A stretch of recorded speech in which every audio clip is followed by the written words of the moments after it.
class 12th physics. So today we are discuss about to new chapter Gauss law and its applications. उसका आज हम first topic करेंगे electric flux, विद्युत flux.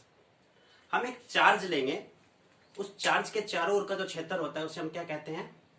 विद्युत क्षेत्र कहते हैं। उस क्षेत्र के अंदर हम एक बंद पृष्ठ रखेंगे, कहीं भी इसे बंद पृष्ठ को हम रख दीजिए। हमने उसको रखा, रखने के बाद जो उससे लंबवत गुजरने वाली जो बल रेखाएं उनकी जो संख्या होगी उसे क्या कहते हैं? विद्युत फ्लक्स कहते हैं। जैसे हमने एक चार्ज लिया, इस चार्ज के चारों ओर का जो क्षेत्र विद्युत क्षेत्र, यहां पर हमने एक बंद पृष्ठ रखा।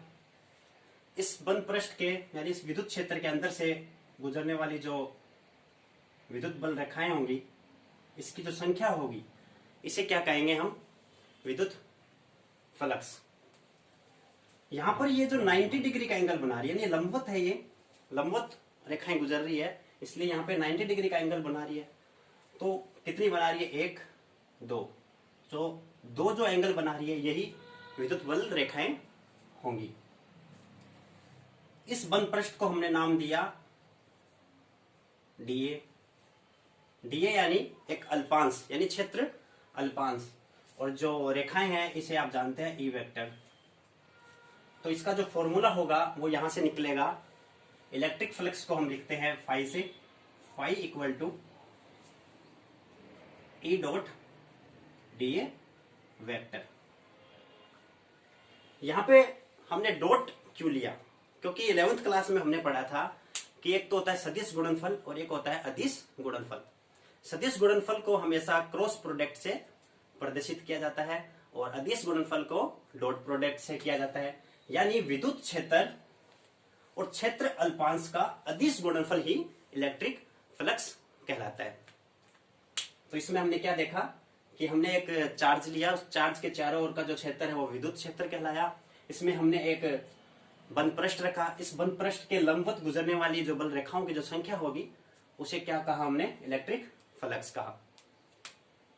अब इसमें जो टोटल इलेक्ट्रिक फ्लक्स होगा वो निकालना है, उसके लिए हमें इसका समाकलन करना पड़ेगा, यानी टोटल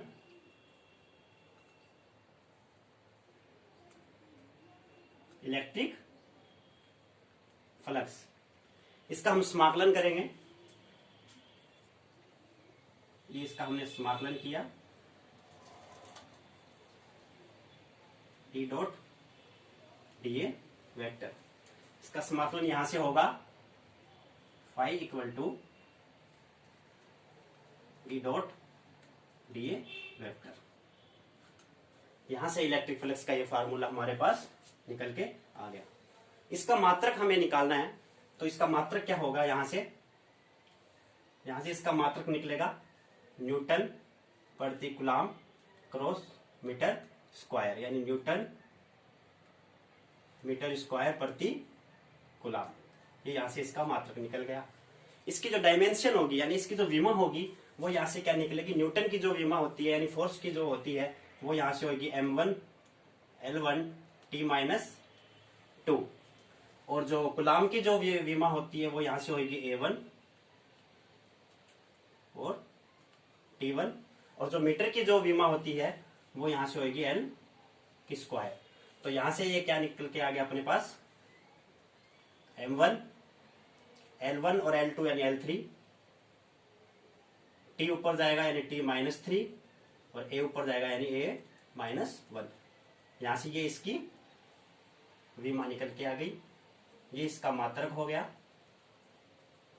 तो हमने इसमें क्या पढ़ा? हमने एक चार्ज लिया, उस चार्ज के चारों ओर का जो क्षेत्र होता है वो विद्युत क्षेत्र कहलाता है। इसमें हमने एक बंद पृष्ठ रखा, यानी डीए अल्पांश रखा। इस डीए अल्पांश के लंबवत जो गुजरने वाली जो बल रेखाएं होंगी वो क्या कहलाएगी? इलेक्ट्रिक फ्लक्स कहलाएगी।